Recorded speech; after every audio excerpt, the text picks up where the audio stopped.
এইমাত্র পাওয়া খবর, ইজতেমা মাঠে সংঘর্ষে নিহত ৪, জড়িতদের বিরুদ্ধে কঠোর ব্যবস্থা। স্বরাষ্ট্র উপদেষ্টা। গাজীপুরের টঙ্গীর ইজতেমা মাঠে মাওলানা জুবায়েরপন্থী ও সাদপন্থীদের মধ্যে সংঘর্ষে ৪ জন নিহত হয়েছেন।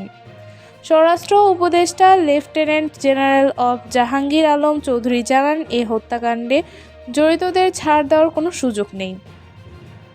আজ বুধবার স্বরাষ্ট্র মন্ত্রণালয়ের সভাকক্ষে দুই পক্ষের সঙ্গে আলাদা বৈঠক শেষে তিনি বলেন, এ ঘটনায় মামলা হবে এবং জড়িতদের আইনের আওতায় আনা হবে।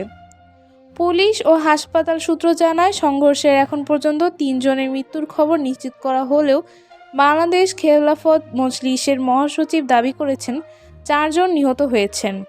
ইজতেমায় সাদপন্থীদের অংশগ্রহণ প্রসঙ্গে স্বরাষ্ট্র উপদেষ্টা জানান, দুই পক্ষ আলোচনার মাধ্যমে এ বিষয়ে সমাধানে পৌঁছাতে পারলে তারা অংশ নিতে পারবেন। সরকার ইজতেমার নির্ধারিত তারিখ বাতিল করেনি বলেও তিনি উল্লেখ করেন। আরও আপডেট পেতে আমাদের সঙ্গেই থাকুন। ধন্যবাদ।